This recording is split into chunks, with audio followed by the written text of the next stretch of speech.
everyone, this is Carl's Doomsday Scenario by Matt Dinniman. This is the second of currently 7 in Dungeon Crawler Carl. An 8th is due out, though I don't know when that is right now. Here's my theory. I have a theory. Here's Carl. Here's his now talking intelligent cat, who's becoming very powerful in her own right. And what I suspected in the first book is now enforced by a particular scene in this book. And in that scene, Carl's recalling a moment in his history where he was awake, but they didn't know it. He was pretending to be asleep, and his ex-girlfriend, who had been cheating on him all kinds, she's a very toxic individual, is talking with her mother. And her mother is explaining to her how you get the guy, and you keep him, and you manipulate him.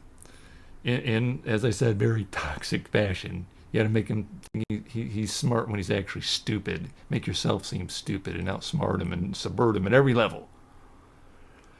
And so he then muses to himself, why can't people just be themselves? Why do they always have to put a mask on?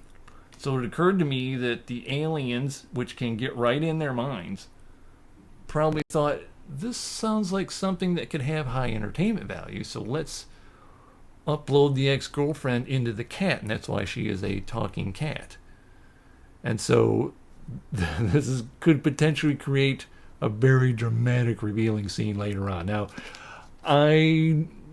this could be debunked by now. Like I said, there's a lot of books out now.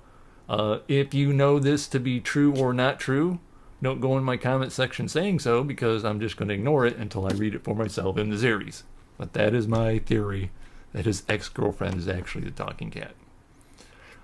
So this is a little bit different from the previous book, just a little bit. There is still game rule talk, there is still action, but not as much. This slows down just a little bit.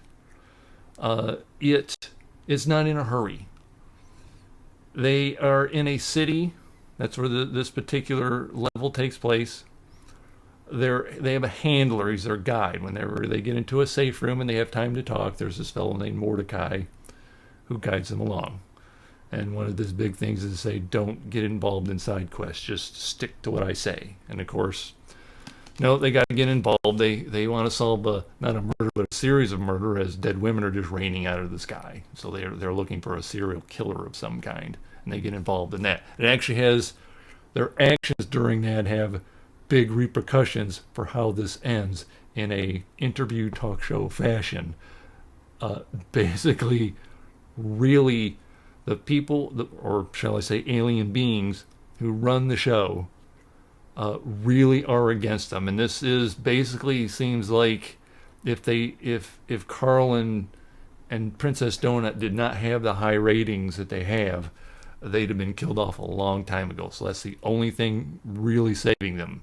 So if they're going to be killed off, it has to be something a little more subtle. And the AI that controls the game and the adventures now despises these two, and it's a lot of fun.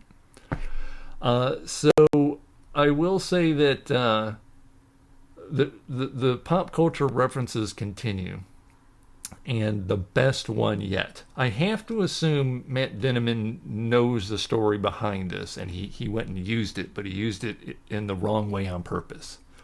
So if you're my age, maybe younger people have seen it too, but it was kind of my generational thing. We're watching Looney Tunes, Bugs Bunny, and he is being antagonized by, or maybe I should say he's antagonizing, this caveman, this hunter-gatherer. And at one point he refers to him as, look, you little Nimrod. And because of that, people like me thought, oh, Nimrod must mean moron. Now the gist of it is that we're talking Nimrod, the hunter from the Bible. And since this was a hunter-gatherer, he was literally referring to him by an alternate version of that. So it'd be like when, let's say, Tony Stark calls the Winter Soldier, hey, what is that damn movie?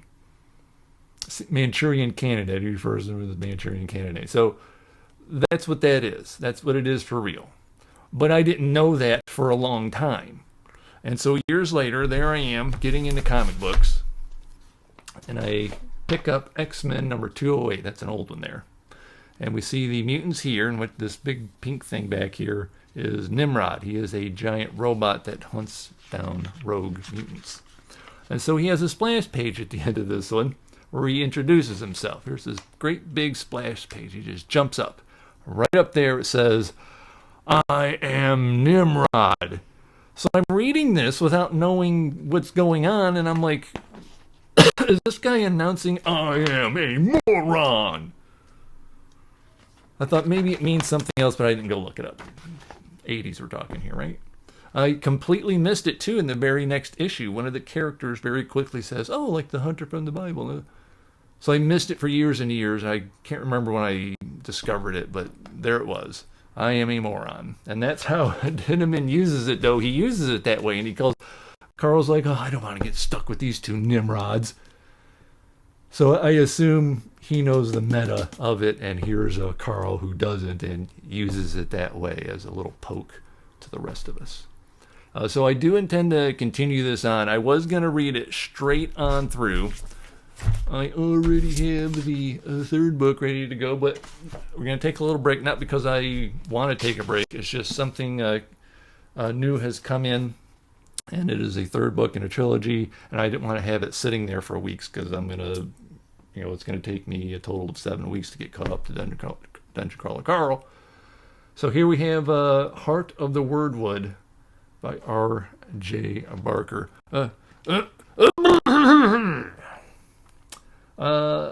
Kahan Dunair is lost, taken by a dark god whose tendrils reach throughout the world, intent on its destruction. The Kahan's followers are spread across the land, desperate and adrift, now that fate has turned against them. But all is not lost. The great wordwoods of Krua may be ancient and slow to act, but something in them is awakening. Wordwood is coming. So the forests are waking up. There's some underbelly horrid thing underneath it all. It's like a god up here versus a god down here, and then there's other gods starting to show up and take a direct hand in the day-to-day affairs of the populace. That's it. So that's going to be next, and then right back to Dungeon Crawler Carl. And then I don't know if there's anything new coming on the horizon that is going to interrupt that. So that's it. I think it's Dungeon Crawler Carl for next month and a half or so. Another good one by Matt Dinniman. I am hooked. Thank you very much. See you next week. Bye-bye.